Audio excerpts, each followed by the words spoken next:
অস্বাভাবিক আচরণের পর হাসপাতালের ছাদ থেকে ঝাঁপ দিয়ে আত্মঘাতী হলেন এক রোগী। এই ঘটনায় হাসপাতালের নিরাপত্তা নিয়ে প্রশ্ন তুলেছেন মৃতের পরিবারের লোকজন থেকে শুরু করে স্থানীয় মানুষজন। ঘটনাটি হুগলির চন্দননগর মহকুমা হাসপাতালের। জানা গেছে মৃত রোগীর নাম প্রকাশ চন্দ্র বাইন, বয়স 43 বছর, বাড়ি মুর্শিদাবাদ হলেও বিগত 7 বছর ধরে চন্দননগরের মহাডাঙ্গা কলোনিতে পরিবার নিয়ে বসবাস করতেন প্রকাশ। তার পরিবার সূত্রে জানা গেছে অত্যাধিক মদ্যপান করতেন প্রকাশ। মদ খেয়ে বিভিন্ন সময় হাসপাতালে ভর্তি হয়েছেন তিনি। গত শুক্রবার রাতে পেটে ব্যথা ও রক্ত বমির উপসর্গ নিয়ে হাসপাতালে ভর্তি হয়েছিলেন পেশায় গাড়ি চালক প্রকাশ চন্দ্র বাইন। শুক্র ও শনিবার পর্যন্ত সবকিছু ঠিকই ছিল, কিন্তু গতকাল রবিবার মধ্যরাতে প্রকাশ নাকি হঠাৎ একটি কাঁচি নিয়ে আক্রমণাত্মক হয়ে ওঠেন।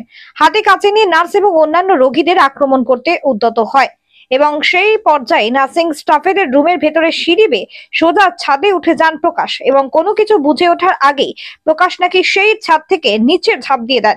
ঘটনার পর তাকে উদ্ধার করে জরুরি বিভাগে নিয়ে গিয়ে চিকিৎসা করা হয়েছিল। অপারেশন থিয়েটারেও নিয়ে যাওয়া হয়েছিল তাকে, কিন্তু শেষ রক্ষা হয়নি। রাত 3টে নাগাদ মৃত্যু হয় প্রকাশের। সম্পূর্ণ এই ঘটনায় প্রকাশের স্ত্রী মিঠু বাইন কি জানিয়েছেন শুনুন। আমারই গেছে দিদি, কি হয়েছিল দিদি?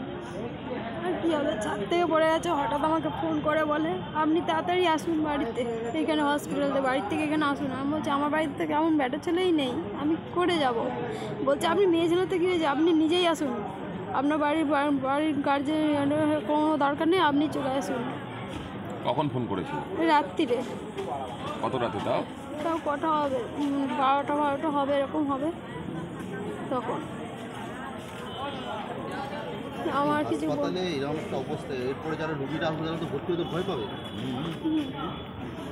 সে তো ভয় পাবেই, এবার তাদের একটা কোনো ইয়ে নেই, দায়িত্ব নেই। আপনারা কি চাইছেন? আমরা কি চাইবো, আমাদের মানুষটাকে তো, আমি তার মানুষটাকে ফিরে পাবো না। আর যার মায়ের ছেলে গেছে, মা ছেলেটাকেও পাবে না। মায়ের তো কোনো ভারসাম্য ইয়েই নেই, কথা বলতেই পারছে না মা। হাসপাতাল কর্তৃপক্ষ বলছে আপনার স্বামী কাল রাতে ছুরি কাঁচি নিয়ে এগোকে ভয় দেখিয়েছে, তার জন্য আমি বলেছি। এরকম কি করতো বাড়িতে? না, কোনোদিনই করেনি, এই ফার্স্ট এরকম বলছে। এরকম আমরা শোনার কথা, আমরা তো দেখিনি চোখে। এবার যেটা বলবে সেটাই আমাদেরকে এখন বিশ্বাস করতে হবে, যেহেতু এরকম কাজ করেছে। আমরা তো জানি না কি করেছে না করেছে। আপনাদের কেউ ছিল না কালকে রাতে? না, আমার তেমন ব্যাটা ছেলে বলতে কেউ নেই। ভাই তো বাইরে কাজে যায়। আয়া রেখেছিলেন? না, আপনার আমি পরে বলি, যখন শুনেছি তখন আমি বলেছি যে তো আপনি করুন, আপনারা কেউ একজন আয়া রাখুন, আমি গিয়ে পেমেন্টটা করে দেবো, এই কথা আমি বলেছি। তারপরে কিছুক্ষণ পরে বলছে আপনারা যখন হোক আপনারা আসুন, যেভাবেই হোক আসুন আপনি। তখন বলেনি কি হয়েছে? না। কবে ভর্তি হয়েছিল স্বামী? শুক্রবার দিনকে রাত্রি 8টা নাগাদ। অন্যদিকে হাসপাতালে আহত গোপাল চৌবে নামে এক ব্যক্তি চন্দননগর মহকুমা হাসপাতালের সিকিউরিটি তথা সম্পূর্ণ নিরাপত্তা ব্যবস্থা নিয়েই প্রশ্ন তুলেছেন। সেই সাথে এই ঘটনার পর হাসপাতালের সুপারকেও আক্রমণ করেছেন তিনি। দেখুন, এর আগেও আপনারা দেখেছেন এই হাসপাতালে 25-30টা ঘটনা ঘটেছে, যার সাক্ষী আপনাদের মিডিয়ার চ্যানেলগুলো রয়েছে, পুরো ভিডিও ফুটেজ রয়েছে। এই হসপিটালের প্রচুর গাফিলতি রয়েছে, হসপিটালে না আছে সিকিউরিটি, না আছে কিছু। এইরকমই একটা ঘটনা কাল রাত্রিরে সাক্ষী হলো। প্রকাশ বাইন বলে এক পেশেন্ট ভর্তি হয়েছে।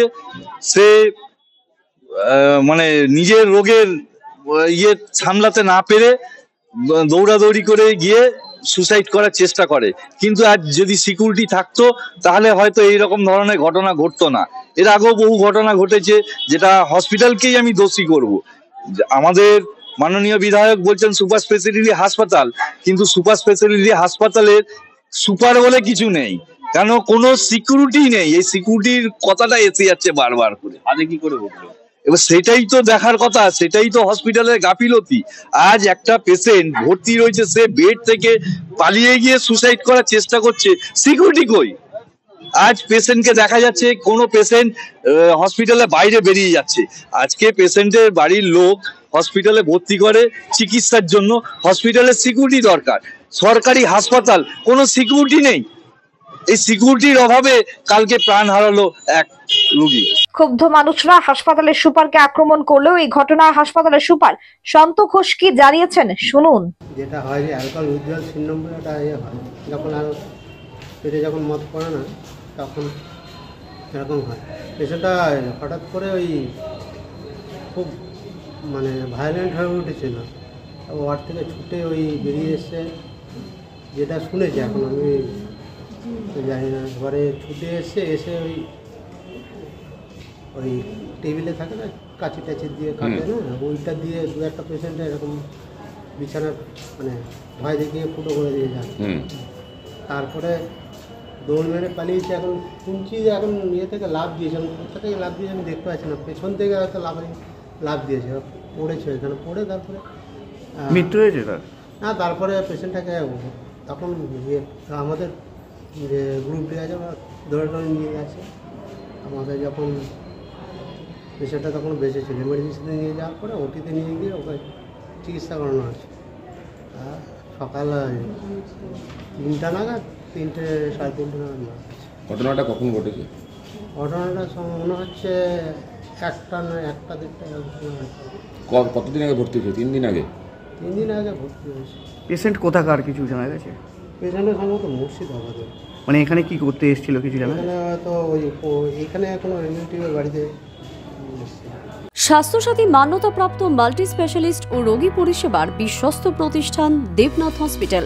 রয়েছে ICU, NICU, USG, TLH, dialysis বিভাগ, ল্যাপারোস্কোপিক, শল্য, অর্থোপেডিক, ডিজিটাল এক্স-রে, বন্ধ্যাত্ব চিকিৎসা সহ উন্নত চিকিৎসা পরিষেবার আরও একাধিক বিভাগ। রয়েছে ঔষধের দোকানও। আমাদের ঠিকানা বাসুদেবপুর মোড়, আরামবাগ, হুগলি। যোগাযোগ নাম্বার 8373074998। এছাড়াও যোগাযোগ করুন 8373074999 এই নাম্বারে।